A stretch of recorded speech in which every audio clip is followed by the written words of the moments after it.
आज हम लोग पढ़ने वाले हैं नो मैन आर फॉरेन, जिसे लिखने वाले शख्स का नाम है जेम्स किर्कप। फॉरेन का मतलब होता है पराया। तो जैसा कि पोएम के नाम से ही क्लियर हो रहा है कि कोई भी इंसान पराया नहीं है इस धरती पे। हमारे जो पोएट है ना जेम्स किर्कप साहब, ये इस पूरी धरती के बारे में बात कर रहे हैं और भगवान ने जो चीजें बनाई है, दी है, उन सब चीजों के बारे में बात कर रहे हैं। जो हमने बनाया है उसकी बात नहीं कर रहे हैं यहाँ पर, जैसा कि जात पात, रिलीजन्स, कल्चर, इन सब के बारे में बात नहीं कर रहे हैं वो, क्योंकि ये सब हमने बनाया है, भगवान ने नहीं बनाया है। हर इंसान को वो बायोलॉजिकली कंपेयर करते हैं और हमें बताते हैं कि कोई भी इंसान अलग नहीं है, सब एक जैसे हैं। वो हमसे कहते हैं कि याद रखो, यहाँ पर कोई भी इंसान अनजान नहीं है, यहाँ पर कोई भी कंट्रीज जो हैं वो फॉरेन नहीं है, पराया देश नहीं है। इस धरती पर सब एक जैसे हैं। हम भले ही अलग अलग दिखते हैं, अलग अलग कपड़े पहनते हैं, लेकिन है हम एक इंसान ही। माना कि हम अलग अलग कपड़े पहनते हैं, लेकिन जो हम कपड़े पहनते हैं, जो यूनिफॉर्म पहनते हैं, उसके पीछे एक सांस लेता हुआ शरीर है और वो शरीर सबका सेम है। बीनीथ का मतलब होता है अंडर। हमारी ही तरह हमारे भाई भी जो हैं वो भी इसी धरती पे चलते हैं। वो कोई मंगल ग्रह से आए हुए लोग तो नहीं हैं कि हवा में चलते हैं, हमारी ही तरह जमीन पे चलते हैं, इसी जमीन पे। ब्रदर्स, यहाँ पर दूसरे देश के लोग को, दूसरे जात के लोग को या फिर दुश्मन को, इन सबको डेमोन्स्ट्रेट किया गया है। मतलब कि उन लोगों को कहा गया है जिससे हम अपने आप को कंपेयर करते हैं। वो कोई भी हो सकता है, दूसरे देश का हो सकता है, दूसरे जात का हो सकता है, दूसरे कल्चर का हो सकता है, या फिर हमारा दुश्मन हो सकता है। उन लोगों को यहाँ पर ब्रदर्स कहा गया है। वो लोग इसी धरती के हैं और इसी धरती में एक दिन मिल जाएंगे। उन लोगों को भी वही सूरज का रोशनी मिलता है जो हमें मिलता है, वही हवा मिलता है, वही पानी मिलता है। यहाँ तक कि फसल अच्छे होने पे सुख शांति से खाते हैं, और फसल जब नहीं होता है, जैसे कि वॉर्स में या फिर विंटर वगैरह में फसल नहीं होता है, तब भूखे रहते हैं। बिल्कुल हमारी तरह जब हमारे यहाँ वॉर वगैरह का सिचुएशन होता है तो हम लोग भी भूखे रहते हैं, क्योंकि उस समय खाना वगैरह बहुत कम मिलता है।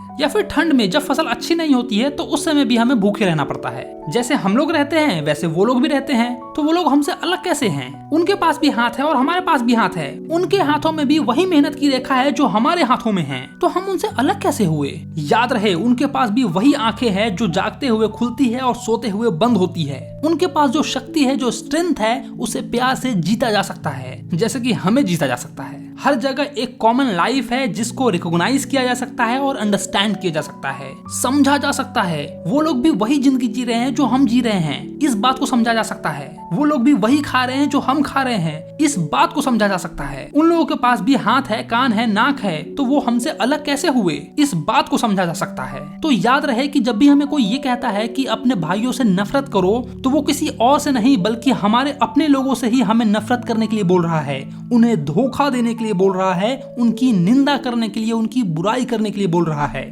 और अगर हम लोग ऐसा करते हैं, एक दूसरे से नफरत करते हैं, एक दूसरे के खिलाफ हथियार उठाते हैं, तो हम किसी और को नहीं बल्कि अपनी ही धरती को बर्बाद करेंगे। ये जो हमारा इन्वायरमेंट है इसको खराब करेंगे।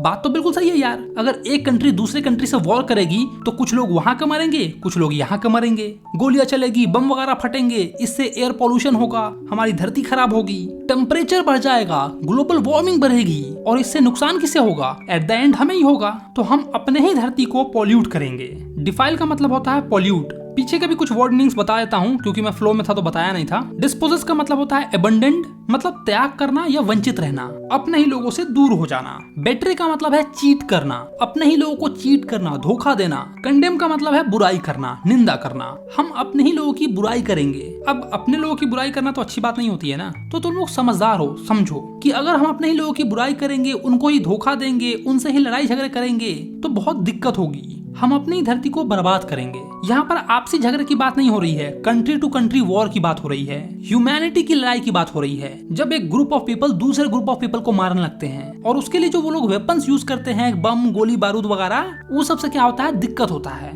बम मार के एकदम धुआं धुआं कर देता है और उससे एयर पॉल्यूशन होता है। जो दम्मा वाला व्यक्ति होगा वो इसी मर जाएगा। तो ये बिल्कुल मत सोचो कि पड़ोसी से झगड़ा था तो उसके घर में एकदम बम मार कर धुआं धुआं कर दिए हैं और वही धुआं के कारण तुम्हारे दम्मा वाले चच्चा निपट जाएंगे, समझे? तो वही सेम चीज यहाँ पे लिखा हुआ है कि हमारे लड़ाई झगड़े के कारण, हमारे गुस्से के कारण ये जो फायर, ये जो डस्ट हो रहा है, ये इस पूरे इनोसेंस एयर को जो हर जगह प्रेजेंट है इसको खराब कर रहा है। क्योंकि ये जो हवा है ये तो पूरी धरती पर फैला हुआ है, एक जगह से दूसरे जगह बहता रहता है। तो अगर एयर पॉल्यूट होगा तो वो सबको नुकसान करेगा। तो इसीलिए याद रहे कि यहाँ पर कोई भी इंसान पराया नहीं है, कोई भी इंसान फॉरेन नहीं है, कोई भी कंट्रीज जो हैं वो स्ट्रेंज नहीं है। ये सब हमारे अपने लोग हैं, ये धरती हमारी है। इनडायरेक्टली पोएट हमें ये कह रहे हैं कि हमें लड़ाई झगड़ा नहीं करना है। इससे हमारे अर्थ पर इम्पैक्ट पड़ता है, हमारे इन्वायरमेंट पे इम्पैक्ट पड़ता है, जिसका खामियाजा एक दिन सबको भुगतना पड़ेगा। लेकिन इसका मतलब ये भी नहीं है कि कोई हमको जबरदस्ती आके मारेगा तो हम छोड़ देंगे। उस समय तो हमको लाचारी में उठाना ही ना पड़ेगा हथियार। मतलब देखो, अगर तुम्हें कोई जबरदस्ती मारेगा, तुम पे अत्याचार करेगा, तो जवाबी तौर पे तुम्हें हमला तो करना ही पड़ेगा। लेकिन जितना हो सके उतना इन सब चीजों से बचने की कोशिश करो, वॉर वगैरह नहीं करो, प्यार से मामला को समझाने का कोशिश करो। और अगर प्यार से ना समझे तो मारो एकदम घर में घुस के। आप लोग समझ गए मैं किसकी बात कर रहा हूँ। वैसे हम पहले प्यार से ही समझाने की कोशिश करते हैं, नहीं समझते हैं फिर भाई क्या ही कर सकते हैं, लात के देवता बात से ना मानी। खैर, पोएम यहीं पे खत्म हो गया है और आप लोगों को अच्छे से समझ में आ गया है कि क्या करना है क्या नहीं करना है। लड़ाई झगड़ा बिल्कुल भी नहीं करना है, प्यार से सलटने की कोशिश करनी है, क्योंकि इससे हम दोनों को ही नुकसान होता है। बाकी अगर अभी भी कोई डाउट है तो नीचे कमेंट में जरूर पूछो। वीडियो अच्छा लगा तो वीडियो को लाइक करो और अपने दोस्तों के साथ इसे जरूर शेयर करो। अपने भाई के चैनल को सब्सक्राइब नहीं किया तो क्या कर रहे हो भाई लोग, 4 साल तुम्हारे साथ हूँ, सब्सक्राइब कर लो। चलो तो मैं मिलता हूँ तुमको नेक्स्ट वीडियो में। अरे एक मिनट MCQ जरूर देना, नीचे लिंक डिस्क्रिप्शन में है, ठीक है। चलो फिर ठीक है, इंस्टाग्राम पे मिलते हैं।